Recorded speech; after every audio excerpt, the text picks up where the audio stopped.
Haleluya. Shalom Bapak Ibu yang dikasihi oleh Tuhan. Bertemu kembali kita dalam Pastor Marvel Channel gitu ya. Dan saya masih membahas tentang issues of life. Dan kali ini saya mau bicara tentang rokok dan narkoba. Jadi langsung dua hal gitu ya. Rokok dan narkoba.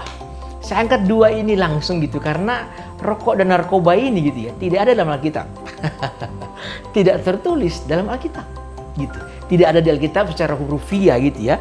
Secara hurufiah tertulis tidak boleh merokok atau tidak boleh narkotik dan obat terlarang gitu. Tidak ada di Alkitab. Jadi dua ini tidak ada dalam Alkitab. Nah, apakah kalau tidak ada dalam Alkitab, apakah boleh gitu? Gitu kan? Apakah kalau tidak ada di Alkitab maka boleh kita konsumsi gitu ya? Rokok dan narkoba kan gitu kira-kira. Nah, kadang-kala ada orang bersembunyi di balik itu karena berkata, oh rokok kan tidak tertulis di Alkitab, tidak dilarang oleh firman Tuhan. Makanya dia merokok gitu kira-kira. Nah, apakah sesuatu yang tidak tertulis di Alkitab seperti rokok atau narkoba juga tidak tertulis gitu ya? Apakah kita boleh konsumsi? Nah, oleh karena itu mari kita lihat satu persatu secara singkat dulu gitu ya. Kita lihat dulu tentang rokok, beberapa informasi gitu ya. Tentang rokok dulu gitu ya. Nah, beberapa situs bacaan gitu ya. Situs bacaan mengatakan bahwa rokok itu dimulai di Amerika Selatan. Kata situs bacaan demikian gitu ya. Di Amerika Selatan pada tahun kira-kira 4.000 tahun sebelum Masehi. Wah, jauh juga gitu ya. Dan ketika itu merokok bagian dari atau mengunyah tembakau bagian daripada ritual perdukunan gitu ya. Kemudian pada tahun 1492 seorang bernama Christopher Columbus gitu ya. Christopher Columbus dia menemukan tembakau ketika dia berada di sebuah daerah bernama San Salvador gitu ya. Kemudian dari sanalah dia bawa itu ke Eropa, kemudian beredar kemana-mana sampai pada hari ini gitu tentang rokok. Dulu rokok itu tembakau gitu ya. Dari tembakau ditaruh di pipa, dibakar. Sekarang rokok itu udah lintingan. Ada filter gitu ya. Sudah dilinting dengan mesin linting gitu ya. Terus ada filternya gitu ya. Dan kalau kita baca di data Kementerian Kesehatan gitu ya. Kalau kita baca di data Kementerian Kesehatan di negara kita gitu ya. Mereka mengatakan bahwa di sebatang rokok gitu ya. Di sebatang rokok setidaknya terkandung ribuan zat gitu ya dalam penelitian, yaitu sekitar 4.000 jenis senyawa kimia gitu. 4.000 jenis senyawa kimia, ada 400 zat berbahaya dan 43 zat karsinogenik gitu ya yang menyebabkan kanker dan lain sebagainya. Artinya bahwa dari penjelasan itu Bapak Ibu, bahwa menurut ahli kesehatan sepakat bahwa yang namanya rokok itu berbahaya bagi kesehatan manusia. Sangat-sangat berbahaya karena ada begitu banyak racun di dalamnya.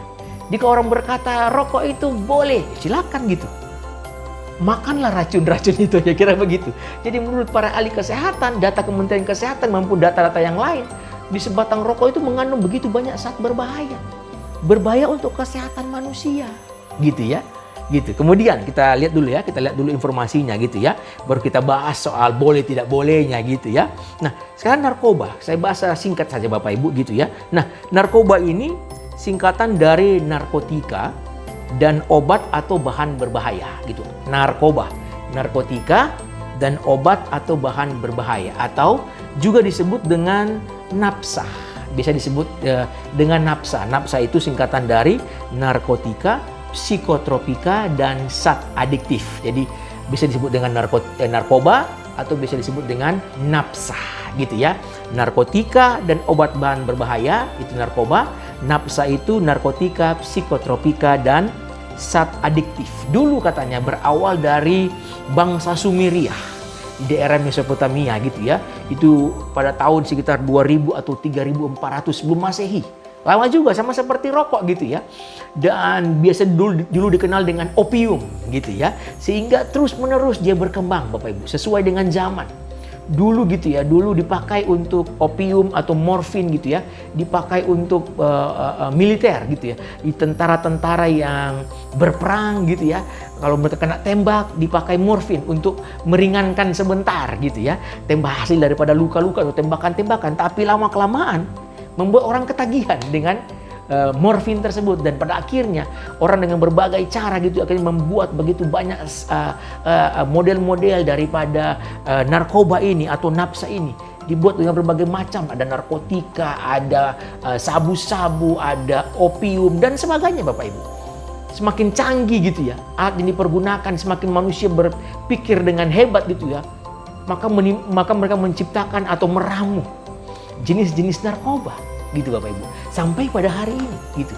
Dan juga para ahli sepakat gitu, apalagi narkoba, bukan cuma ahli sepakat gitu ya, pemerintah juga melarang. Ada undang-undang yang tidak boleh gitu ya, akan terjerat orang yang mengkonsumsi, orang yang mengedarkan akan terjerat dengan hukum, masuk penjara gitu. Dan para ahli juga menyimpulkan yang sama seperti rokok tadi, bahwa narkoba atau nafsa tadi itu apa namanya, itu sangat beracun gitu.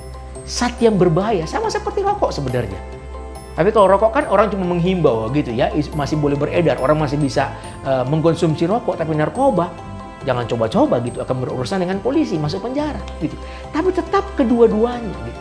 Walaupun rokok mungkin tidak dilarang secara seperti narkoba gitu ya, masih ada orang juga yang jual bebas gitu ya. Tapi zat yang terkandung di dalamnya semuanya zat berbahaya gitu. Bisa menimbulkan ketagihan gitu. Ada sebagian zat di rokok, ada juga di narkoba Bapak Ibu gitu.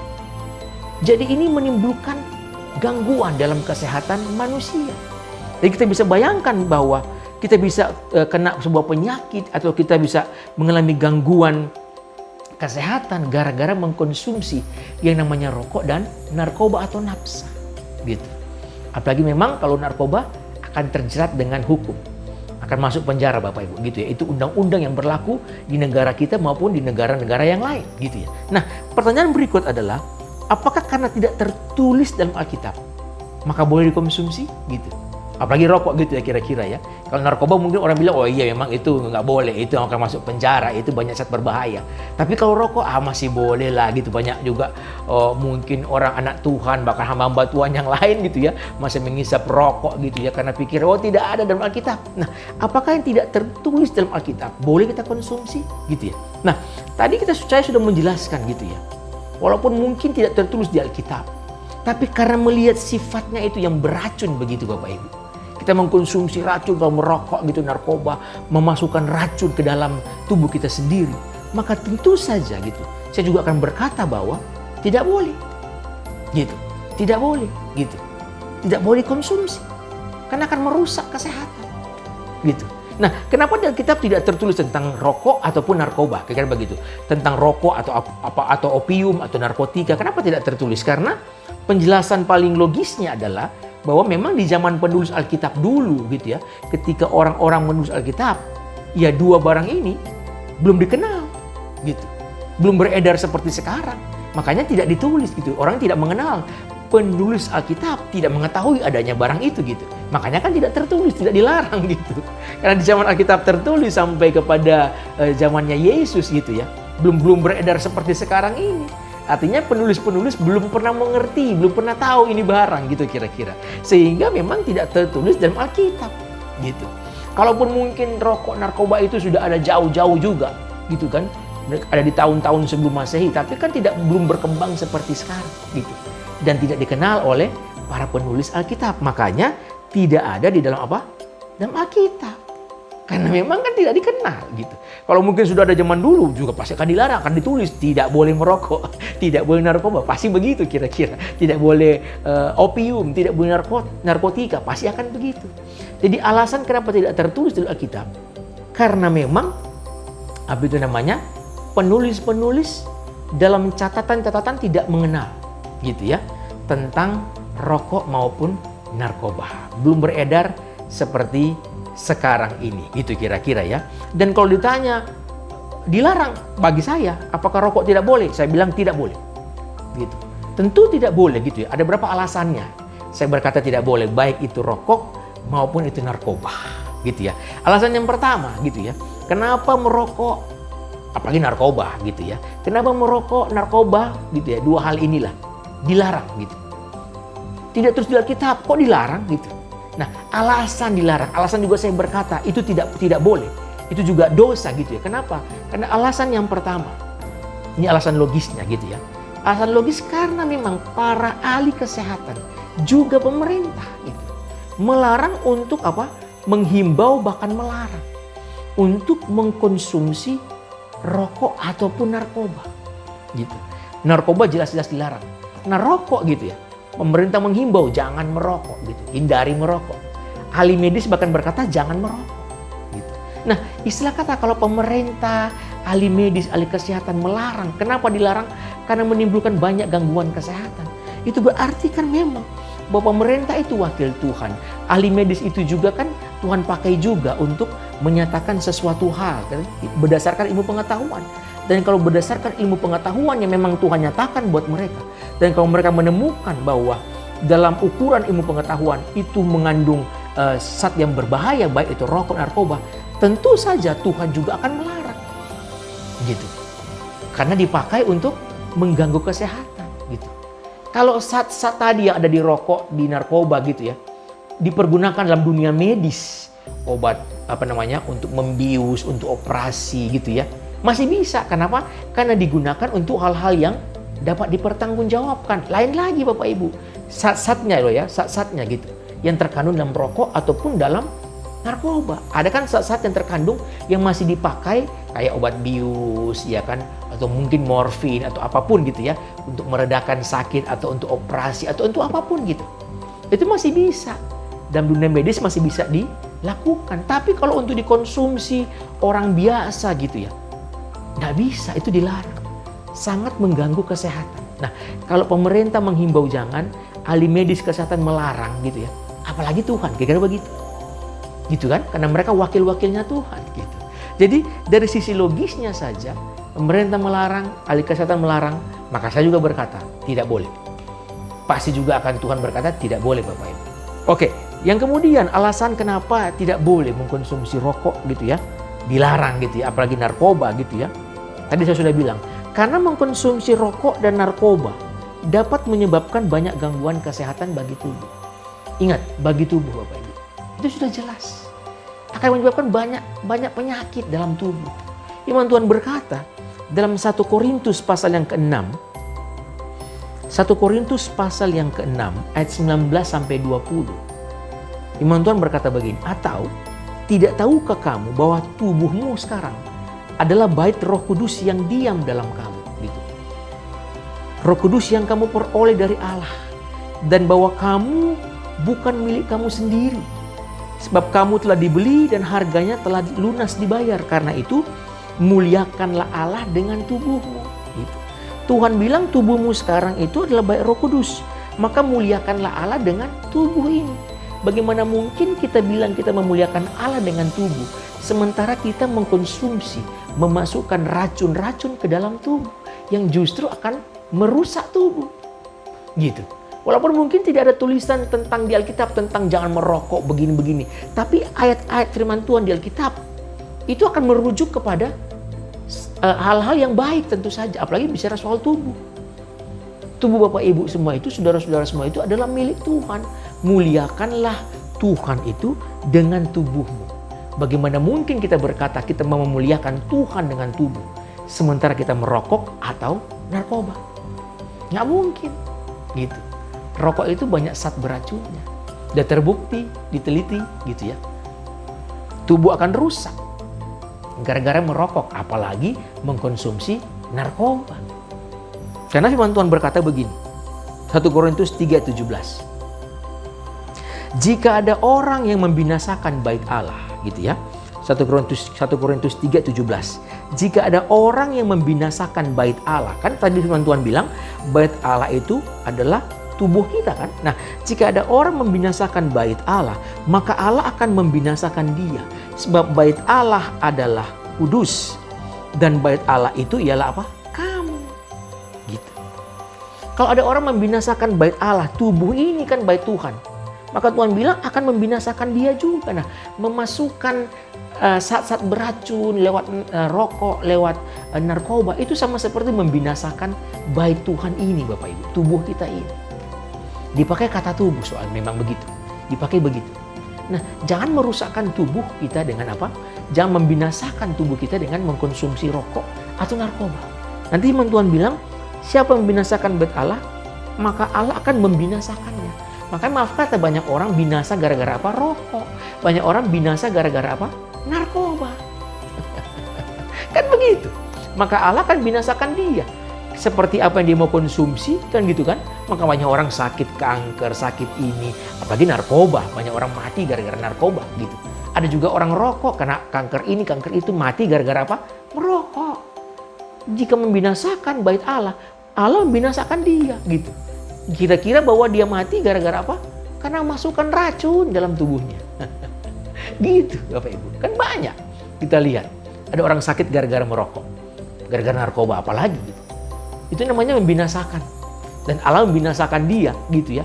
Gara-gara kesalahan dia sendiri yang mau membinasakan tubuhnya itu gitu. Kemudian alasan melarang gitu ya. Alasan berikut bahwa yang ketiga ya. Alasan dilarang ataupun saya melarang gitu, atau banyak hamba Tuhan juga gereja melarang untuk merokok narkoba gitu ya. Rokok dan narkoba tidak membawa kegunaan apapun bagi iman orang percaya. Nggak bawa kegunaan. Iman tidak akan, istilah kata begini, ketika merokok narkoba tidak akan menumbuhkan apa-apa dengan iman. Tidak bawa kegunaan apa-apa bahkan dalam hidup kita. Apalagi kalau bicara bawa keuntungan untuk pertumbuhan iman. Tidak Bapak Ibu. Tidak akan bawa kegunaan dan keuntungan apa-apa gitu. Firman Tuhan berkata begini dalam 1 Korintus pasal yang ke-10 ayat yang ke-23. 1 Korintus pasal ke-10 ayat 23. Berkata begini. Segala sesuatu diperbolehkan. Benar gitu. Ini pun kalau segala sesuatu diperbolehkan gitu kan. Narkoba tidak diperbolehkan gitu kira-kira. Rokok ada orang bilang diperbolehkan. Oke lah kita mengikuti pemikiran itu. Firman Tuhan bilang segala sesuatu diperbolehkan, benar. Tetapi bukan segala sesuatu berguna gitu. Apa yang mungkin diperbolehkan itu tidak berguna, belum tentu berguna gitu. Banyak kali lebih banyak tidak ada gunanya, bahkan mencelakakan gitu. Kalau orang berkata, oh boleh kok merokok silakan gitu. Kalaupun dia bilang boleh, lalu itu diperbolehkan. Tapi saya mau berkata soal firman Tuhan bahwa segala sesuatu diperbolehkan. Kalaupun diperbolehkan gitu kira-kira. Itu benar, tapi bukan segala sesuatu berguna. Yang diperbolehkan itu belum tentu bermanfaat, berguna. Nah, segala sesuatu diperbolehkan, benar. Tapi bukan segala sesuatu membangun. Gitu. Kira-kira menurut Bapak Ibu gitu ya. Rokok membangun tidak? Berguna tidak? Gitu. Kalau orang bilang berkata, oh berguna, maaf kata. Itu sudah nggak punya akal budi gitu. Kalau masih bilang berguna, membangun gitu, nggak punya akal budi kan gitu kira-kira Bapak Ibu. Kenapa? Karena yang namanya rokok tadi sudah jelaskan gitu ya. Banyak racunnya kalau masih orang bebal berkata, oh berguna. Ya maaf kata gitu ya. Seperti orang tidak punya iman, tidak punya akal budi yang baik gitu kira-kira. Nah, kenapa? Karena kalaupun istilah kata ada hal-hal diperbolehkan, tapi kalau nggak ada gunanya untuk iman kita, nggak ada membangun untuk untuk iman kita, untuk kehidupan kita, malah merusak iman, merusak tubuh, ya tentu tidak diperbolehkan. Tentu dilarang. Gitu kira-kira. Firman Tuhan melarang hal-hal yang itu. Gitu. Nggak ada gunanya, nggak ada membangun. Rokok nggak ada gunanya. Narkoba nggak ada gunanya. Rokok tidak membangun apapun. Narkoba tidak membangun apapun. Apalagi membangun iman. Tidak ada Bapak Ibu. Amin Bapak Ibu ya. Karena itu dilarang gitu ya. Tidak boleh merokok, tidak boleh narkoba. Nah kemudian yang keempat, alasan melarang gitu ya. Alasan melarang gitu. Karena rokok dan narkoba itu kan, dia merusak tubuh gitu ya. Tadi kan merusak tubuh. Maka akan termasuk dalam unsur kedagingan. Atau hawa nafsu duniawi gitu. Karena rokok dan narkoba tadi kan merusak tubuh tadi ya. Di poin yang kedua tadi ya gitu ya. Dia merusak tubuh gitu kan. Dia tidak, kalau mengkonsumsi rokok menyebabkan banyak gangguan kesehatan gitu. Nah karena dia merusak tubuh kita, maka dia termasuk unsur dari kedagingan atau nafsu duniawi. Gitu. Coba kita baca dalam Roma pasal 6 ayat 13. Roma 6 ayat 13. Gitu ya. Berkata begini. Dan janganlah kamu menyerahkan anggota-anggota tubuhmu kepada dosa. Tadi itu.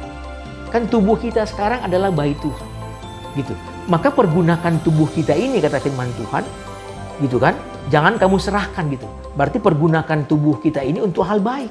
Jangan serahkan anggota tubuhmu, mulut kita, tangan kita menghisap gitu ya. Mengepul asap. Ini kan penggunaan anggota tubuh.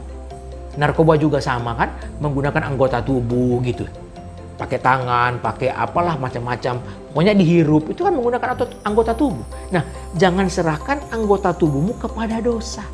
untuk dipakai sebagai senjata kelaliman.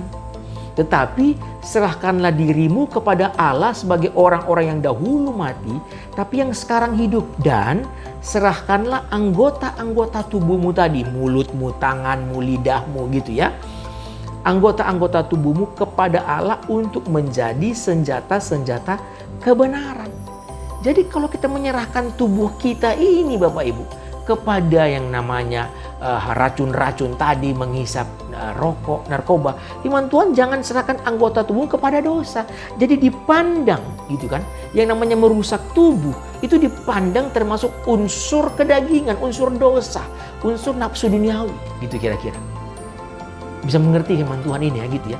Kalau kita menyerahkan mulut kita, tangan kita untuk melakukan kejahatan itu kan, maka dosa rupanya. Jangan menyerahkan anggota tubuh kepada dosa dipakai sebagai senjata kelaliman. Gitu. Jangan gunakan tanganmu, mulutmu yang harus memuji Tuhan, kau gunakan untuk menghisap rokok, apalagi mengkonsumsi narkoba. Jangan taruh tubuh kita kepada dosa sebagai senjata kelaliman. Tapi firman Tuhan bilang, berikanlah hidupmu kepada Allah. Dulu kita mati tapi sekarang hidup. Karena kita mau dipulihkan oleh Tuhan. Karena itu tidak boleh lagi menyerahkan anggota tubuh kita gitu kan kepada hal-hal dosa. Serahkan anggota tubuh kita kepada Allah menjadi senjata kebenaran. Mulut dipakai untuk bersaksi, memuji Tuhan, gitu kira-kira. Tangan dipakai untuk bekerja dengan baik, tidak untuk menghisap rokok, tidak untuk melinting-linting narkoba atau apapun gitu, suntik-suntik, tidak boleh. Digunakan untuk senjata kelaliman. Nah, yang kelima yang terakhir. Alasan rokok tidak boleh gitu, dilarang gitu ya. Tidak boleh mengkonsumsi rokok, apalagi narkoba. Nah, dari sisi etika, ini saya bicara yang kelima ya. Dari sisi etika Kristen gitu ya. Orang yang merokok atau yang narkoba tidak akan menjadi teladan yang baik. Ini dari sisi etika. Kalau tadi kan ada firman-firman Tuhannya gitu ya. Dari sisi teologis, sekarang dari sisi etika. Orang yang merokok dan narkoba gitu ya, tentu bukanlah teladan yang baik. Tidak menjadi teladan yang baik. Jujur aja Bapak Ibu, misalnya kalau saya kalau rokok boleh, sudah narkoba memang dilarang kan gitu. Terus rokok boleh. Terus tiba-tiba saya ngomong sama Bapak Ibu, bagi hamba Tuhan nih gitu ya, atau sebagai anak Tuhan. Sambil ngobrol, saya sambil ngepul asap. Puji Tuhan ya, Tuhan itu baik. Kayaknya nggak etis gitu. Gitu. Kayaknya kan nggak etis gitu. Dari sisi etis, sisi etika Kristen, sepertinya bukan teladan gitu. Kan lucu aja kan Bapak Ibu, kalau misalnya saya hamba Tuhan ataupun mungkin kita anak Tuhan gitu, yang sering masuk gereja gitu ya. Tapi kalau ngobrol sama orang gitu ya, sambil ngepul asap gitu kan, ya Tuhan baik ya, Tuhan itu hebat. Sambil ngobrol gitu ya, tapi sambil ngerokok rasa-rasanya gitu ya. Pemandangan itu tidak pemandangan yang apa? Yang beretika. Betul nggak Bapak Ibu? Ini dari sisi etika nih. Apalagi kalau seorang hamba Tuhan yang menyetujui boleh rokok. Maaf kata gitu, bagaimana mungkin kita menjadi teladan buat jemaat?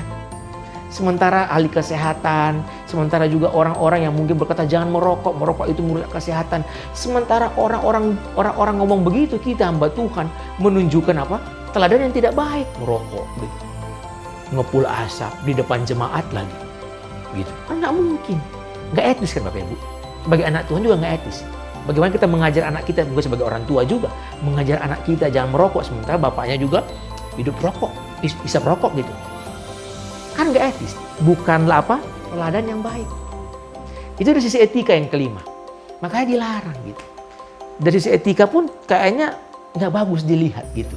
Firman Tuhan berkata Titus 2 ayat 7-8. Titus 2 ayat 7-8 berkata begini. Dan jadikanlah dirimu sendiri suatu teladan dalam berbuat baik. Itu kan? Hendaklah engkau jujur dan bersungguh-sungguh dalam pengajaranmu. Sehat dan tidak bercelah dalam pemberitaanmu. Sehingga lawan menjadi malu. Karena tidak ada hal-hal buruk yang dapat mereka sebarkan tentang kita. Gitu. Jadi teladan dalam berbuat baik. Dalam pengajaran dan sehat. Dan tidak bercelah dalam pemberitaan. Pemberitaan pengajaran tuh harus sehat, tidak ada celahnya. Nggak mungkin kita merokok gitu ya. Terus kita mau jadi teladan buat orang, gitu.